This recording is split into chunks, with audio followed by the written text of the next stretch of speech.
Almost 40 years after Apocalypse Now came out, it's still heralded as one of the greatest motion pictures ever released, winning the Palme d'Or and constantly recognised as a benchmark in cinematic history. Apocalypse Now just happens to be one of my favourite films of all time, and as a matter of fact it probably falls into my top 10. So why have I picked a movie this old to analyse instead of something more relevant? Well, this is one movie that I would unhesitatingly give a 10 out of 10 for. Yet even though it's gained outstanding acclaim since its release, there really isn't a lot of interpretation of the film out there. Search for an Apocalypse Now analysis on YouTube and the result is practically zero. I always found the film to have a lot of ambiguous plot points, so how can a Best Picture nominee with some of the most surreal imagery and plot devices that are just begging to be deciphered have such little written about it? I don't know, but let's rectify that. Fortunately for me, the edition of Apocalypse Now that I have contains practically all of the extra features that I would need for an analysis, and I also have the original source material Heart of Darkness by Joseph Conrad, so I can see what alterations were made for the adaptation. Although I will say that my analysis will consist of looking at the original 1979 theatrical release and not the Redux version. I'm doing this because the way that I read the film, I don't necessarily think that the Redux version adds any vital scenes or themes to this interpretation. I get why those scenes were added, but I never thought that they were imperative to telling the story that they wanted to tell. It's unfortunate because there are some elements of Redux that I really like, but now because of it, I don't think that a perfect version of Apocalypse Now exists. The best version is suspended in limbo between these two edits. Despite that, this does not detract from my enjoyment of the original work. There's a lot that I wanted to talk about in this analysis, and structuring it has been quite the challenge because I don't think that there is one sole theme that Apocalypse Now is about. We can see an undercurrent of themes that are present in the movie, but it seems to be about so much more. It's about the destruction of people's morals. It comments on the way that America operated during Vietnam, as well as the confused values that America pushed upon the world.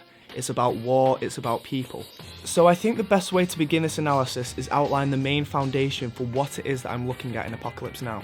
It's quite the unorthodox war movie because it's not absolutely about the Vietnam War. As it progresses, it goes into this dreamlike hazy tale of inner torment. The main things that I'll be looking at and analysing are the characters and the story.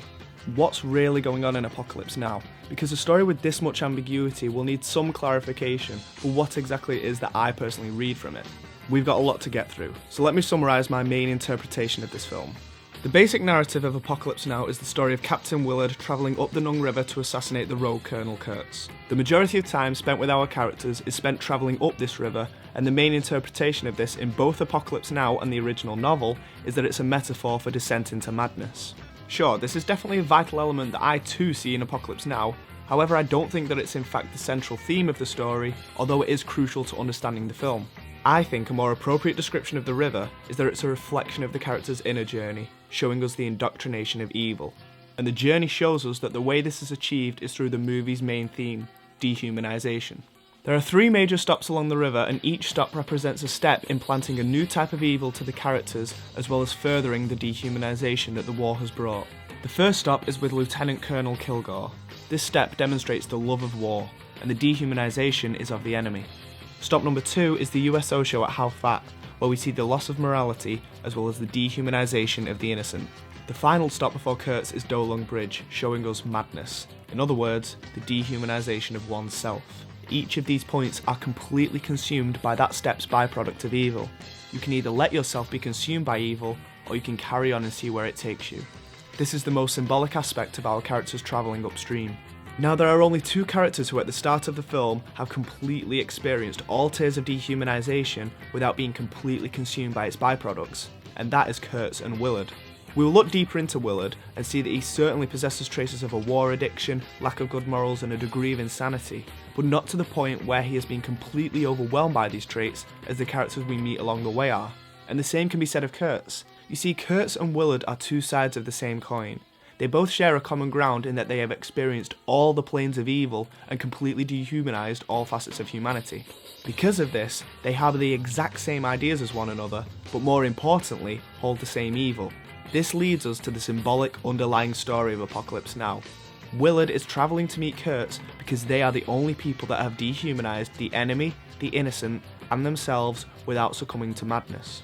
And the reason for this is because the prime conflict between Willard and Kurtz is for who obtains the Heart of Darkness.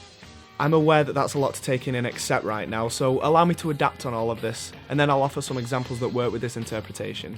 It's a very specific way that I've looked at this movie, and you could argue that what this video is deciphering another symbolic plot within the main narrative of the movie.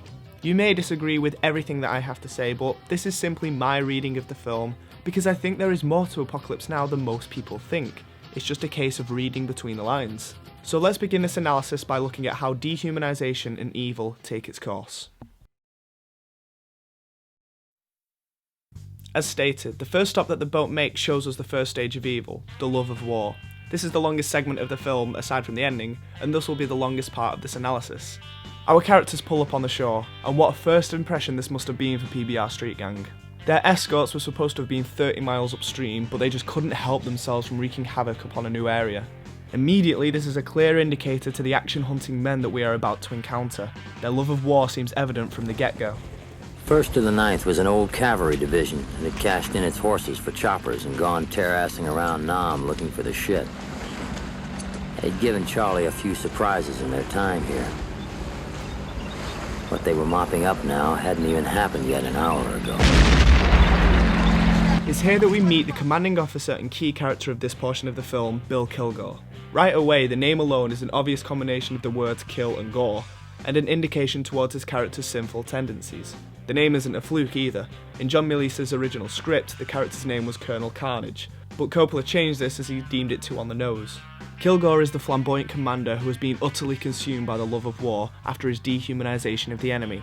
He and his entire squadron have been pulled in by this stage of evil. Their fondness of the fight is displayed by showing us that to Kilgore and his men, war is nothing more than a game. He and his soldiers don't follow any rules, they're just here to have some fun. And the love of war that Kilgore's men exude so much of, the reason that they treat it as a pastime, comes from two distinct places. The fact that the battles that they fight are so unmatched, and the fact that they are rewarded for these inevitable victories. Let's look at some instances in which war is treated as a distraction instead of the traumatic ordeal it is to most. The first thing that we see Kilgore do is ignore crucial mission details from Willard, already demonstrating the fact that military authority doesn't really mean all that much to him. Well, we'll see what we can do, but just stand in my way till this is done, Captain. And upon his introduction to Willard, look at the reluctance of his salute. He doesn't exactly show concern to authority as they ruin the fun. It's almost as though Kilgore feels as though he's being interrupted from his main objective, which, as we will see, is nothing more than a bit of recreation. But compare that to Kilgore's introduction with Lance. His salute here is much more attentive. This shows where Kilgore's priorities lie. Lance is a surfer, a sport that Kilgore has admired for years, and is a big part of their life in Vietnam. The arrival of Lance Johnson means that essentially they have a new player on their team. Well, it's an honor to meet you, Lance. I've admired your nose riding for years. I like your cutback, too. I think you're the best cutback there is. Hey, thank you, sir. Well, you can cut out the surcraft, Lance. I'm Bill Kilgore. I'm a goofy foot. This guy with you?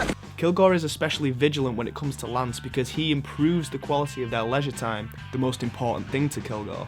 And let's not forget, Kilgore is a lieutenant colonel, a very high-ranking officer, yet he's honoured to meet a surfer. You'd think for a leader that has probably received tons of military honours prior to this, it would take a lot to impress the man. Yet the man deals in recreation, and Lance is a star addition to him. Remember, it's the reward that Kilgore seeks. We do a lot of surfing around here, Lance. I like to finish operations early. We see time and time again how he abuses military authority just so that he can play.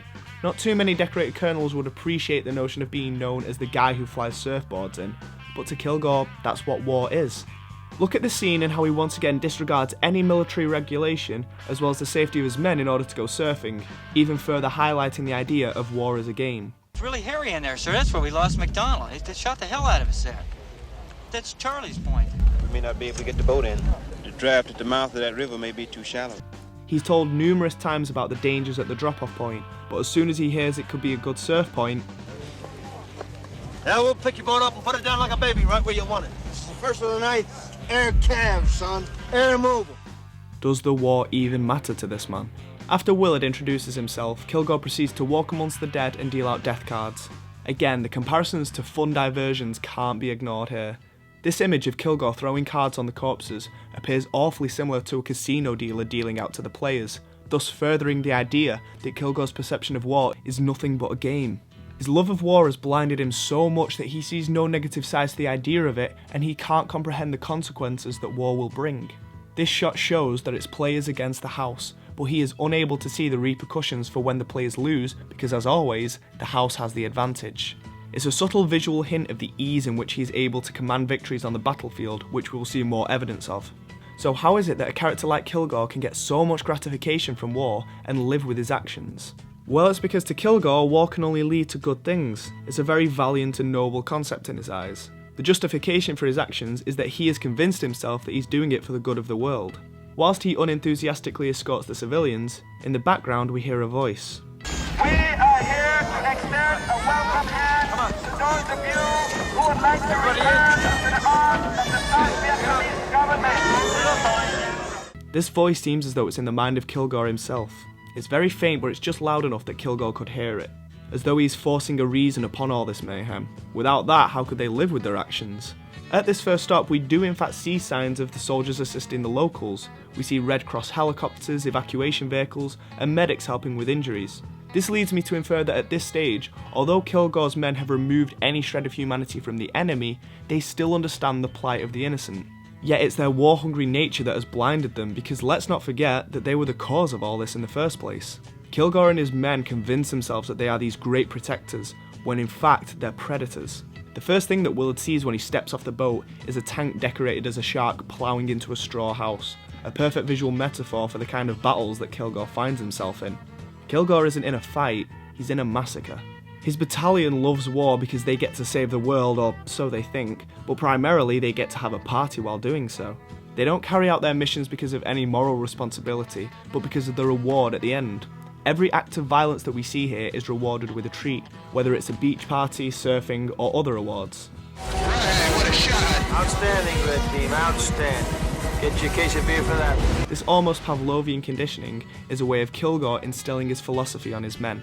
It's clear that Kilgore's soldiers share the same enthusiasm for war that he does. Instead of fearing battle, they embrace it. How you feeling, Jimmy? Like a mean motherfucker, sir! Kilgore's appearance alone gives connotations of cowboys hunting Indians, which furthers the idea of him fighting in an unfair war. Even his name over the radio is Big Duke 6. Big Duke 6 to Eagle Thrust. Put on heading 270. This is probably a reference to John Wayne, whose nickname himself was the Duke. His neckerchief is reminiscent of General Patton, a courageous leader, maybe how he sees himself. But it appears as though this look is not exclusive to him, because it seems as though he's encouraged his men to look the part too.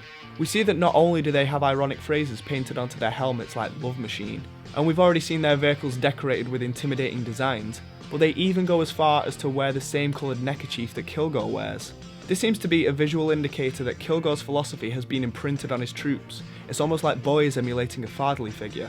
At the campfire scene, when Kilgore is questioning his men about Vindrin Drop, they assume that he was talking about surfing. Mike, you know anything about this pointed Vindrin Drop? That's a fantastic peak. Peak?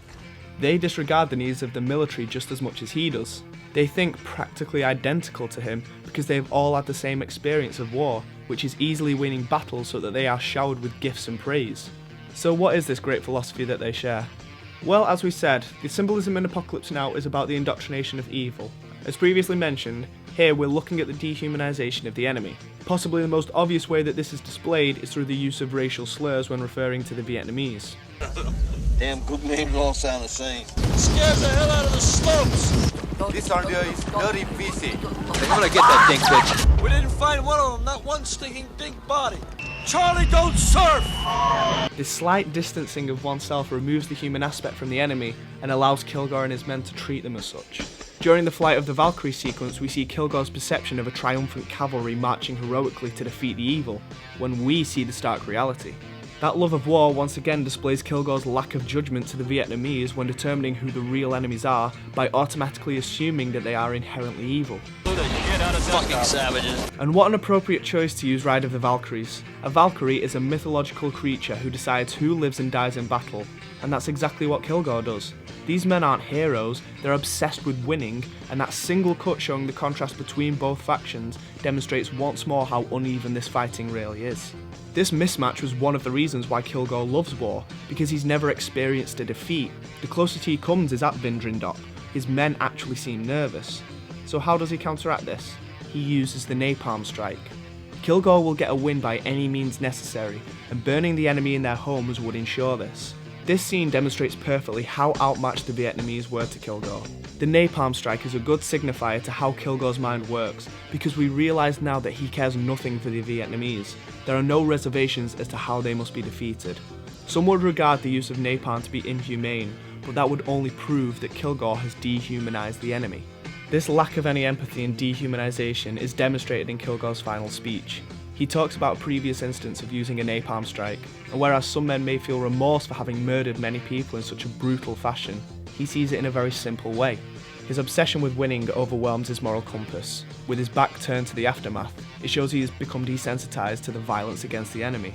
These cataclysmic effigies no longer affect him, and what better way to show this than his characteristically unflinching demeanour when a nearby bomb goes off. This shot demonstrates to us the effect that the war has had on Kilgore's mentality. It's simply background noise to him, as he will never understand the true meaning of conflict. But the thing that cements Kilgore's love of war is his final sentence. Someday this war's gonna end. Kilgore offers no resolution, as the end of warfare is not something that he thinks about, because he doesn't want to imagine a world without it. The Kilgore segment of Apocalypse Now shows us the way in which war causes our characters to separate themselves from the Vietnamese. It shows us that in order for our characters to deal with their actions, they create a false sense of reasoning for what they do, assuring themselves that they are the good guys, until ultimately they end up believing it. And at that point, the dehumanization process has begun. By the end of this section, we leave knowing that the soldiers love war and hate the enemy.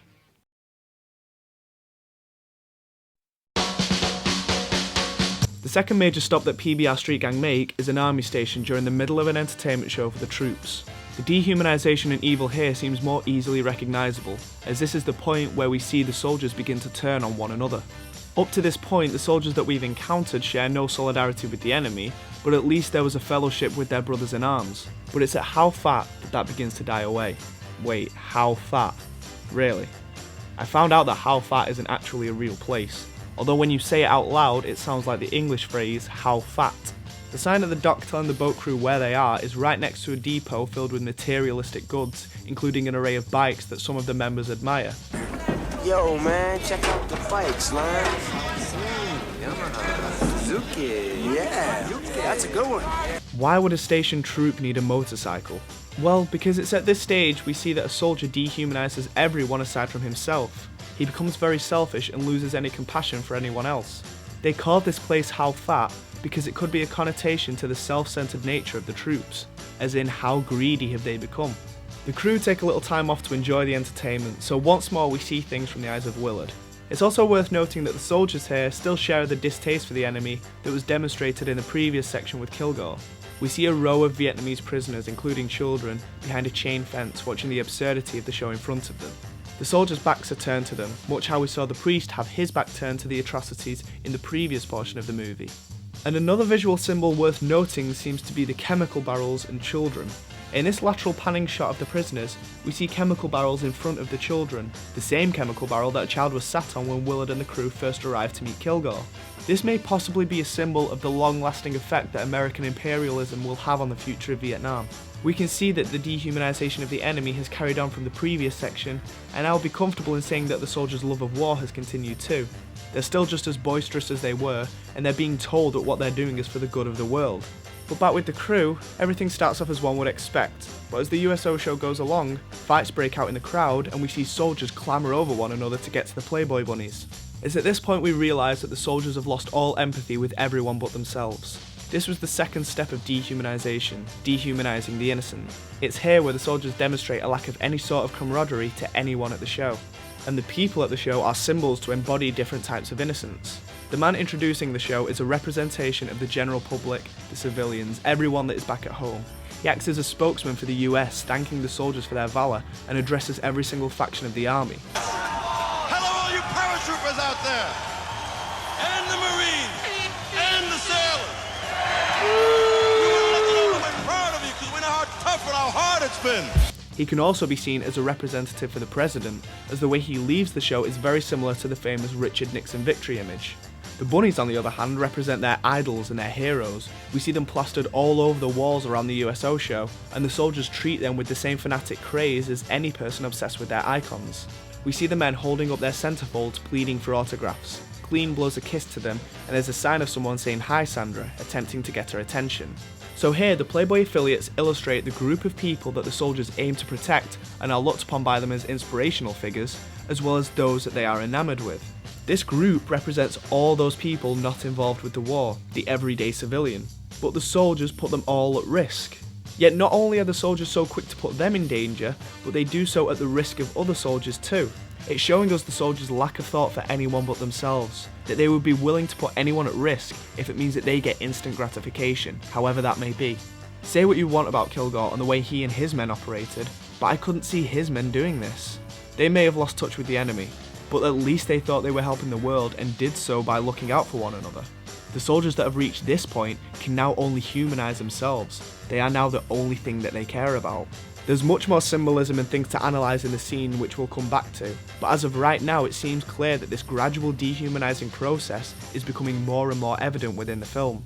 We're seeing that as a soldier progresses deeper into the jungle, metaphorically, they're burrowing deeper into themselves to explore their own evils. The characters' evils are becoming more recognisable. So where do they go from here? It's at Do Lung Bridge, the final stop before Kurtz, that we encounter the last step towards evil, and possibly the most important. It's at this stage that a soldier has gone too far. He has experienced so much trauma, so much evil, that he loses his sanity. It's Willard and Lance that trudge through the area of Do Lung together, and if there were suggestions of the film gravitating towards a more surreal place, then it feels as though we've finally arrived. The surreal nature of this film seems to have emerged from the concept that we lie to deal with our actions, and therefore we assure ourselves that we are doing the right thing. In Apocalypse Now, by doing this, a strange dynamic is created.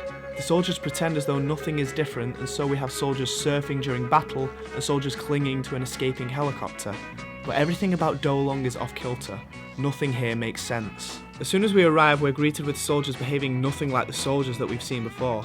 These soldiers are panicking and have become irrational, jumping into the river with suitcases, screaming to be let on board. This would be all that we need to see to determine that these men have lost grip with their own sanity, the final stage of dehumanisation. Madness is the key theme at Do Lung, and as we watch Willard and Lance walk toward the bunker, the backdrop literally looks like a circus tent. We see multicoloured fairy lights inside the bunker too, which adds to this puzzling dynamic. Even the music as Lance and Willard walk towards the bunker sounds something that one may hear at a carnival.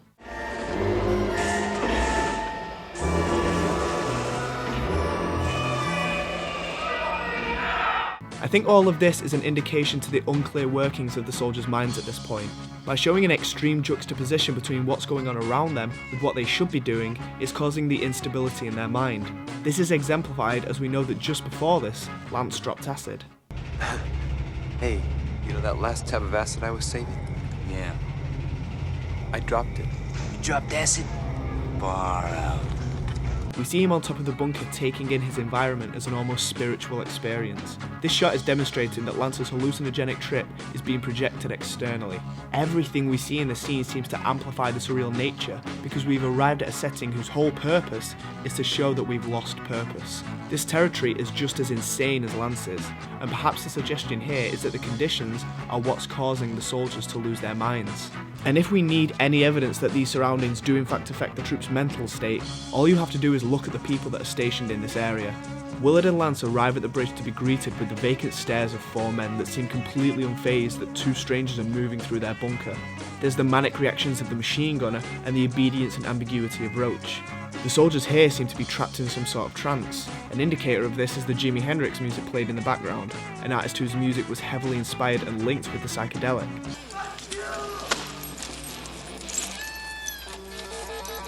These men are crazed, living in a land of psychedelia. I like the idea that possibly one of the men in the bunker is in fact the commanding officer. After all, Willard was told that this part of the bunker is where he'd find him. My interpretation is that Roach was in fact the original commanding officer, which would explain his infamous answer to Willard. Do you know who's in command here? Yeah. Roach as the officer would have seen a lot more horror than the lower ranking officers, therefore he's had time to process his situation and accept his madness.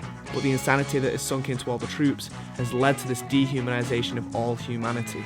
First we had the enemy, then the innocent, and now themselves. Not knowing who the commanding officer is showing that everyone is indistinguishable from one another. So why would they know who the CO really is? As this was the final stopping point before Kurtz, we should assume that these soldiers have carried over their evils from their previous stops. If we look at the machine gunner, look how much hate he spews when dealing with the trapped soldier.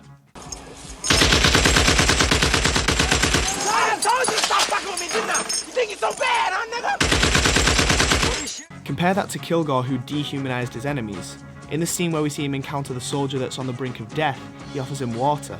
This is because the soldier has already lost. He's no longer a threat, therefore he's not an enemy. There's still some semblance of honour here, but at Do Lung, the soldier is trapped under a pile of bodies in wire. He's no threat to these men, yet the gunner seems to still have a passionate hatred for him. The evil and dehumanization in this soldier is seeping from every pore. The suggestion of this scene is that madness is inescapable. As our characters leave, we see the bridge that they recently built explode, only to be built that same night, exploded once more, and the cycle would continue over and over. It's during this sequence that we realise a soldier has journeyed too far into their innermost evil, that they have dehumanised the human race. They care nothing for their enemies, their compatriots, and now themselves. That is the summary of the dehumanisation process and the evil that a soldier traverses in this film's universe. But the river doesn't stop here, it flows straight into the heart of darkness. So although the vast majority of soldiers succumb to madness, there are but a few that are willing to go even further. I remember complaining to Francis one day about my confusion about all that was going down, and I said to him, I don't know who this guy is. Who is this Willard? And Francis just looked me square in the eye and he said, he's you. Apocalypse Now is a story revolving around a deeply troubled human being, and that being is Captain Willard. Willard is obviously a damaged character, and we should assume that this is a side effect of his war experience. He has an obvious alcohol dependency. He's a drunken mess in the opening scene, and we see him throughout the movie either ingesting some form of alcohol or hints that he's been doing so. As for Willard's military background, it plays a vital aspect because the implications given to us suggest that he's experienced many atrocities up to this point. In his narration, he talks about how the Kurtz mission is because of his sins, and how it was no accident that he was chosen. In the briefing scene, listen to the previous assignments that he's undertaken. You worked a lot on your own, haven't you, Captain? Yes, sir, I have. Your report specifies intelligence, counterintelligence with ComSec I-Corps. Did you not work for the CIA and I-Corps? No, sir. Did you not assassinate a government tax collector? Quantree Province, June 18, 1968. These sound like very dangerous and controversial operations that would perhaps damage the perception of the war effort, but even after all that and the explanation of the Kurtz mission, Willard still takes it on. We can infer from this that Willard has a checkered past in his time serving, and he's still unafraid to continue this trend. This is because in the universe of the film, meeting Kurtz is Willard's final test. Looking at the traits of Willard, I'm inclined to believe that he was a broken man from the moment the film begins. Having established in the opening scene the intensity of Willard's thoughts, as well as his history detailing the nature of his previous tours, the prerequisites that we've shown needed to reach evil seem to have already been accomplished by Willard. This transgression to indoctrinate evil and dehumanize the human race is present in his personality. For instance, the love of war. We know that Willard has been through what many people will consider to be traumatic experiences in the war, and yet... I wanted a mission. And for my sins, they gave me one. Regardless of everything that he's been through, he still yearns to fight. He even accepts the Kurtz mission, and as a captain, you'd think he would have the opportunity to turn this down. As for the loss of morality, I don't think anything shows us better than Willard shooting the innocent woman on the boat. Says Captain.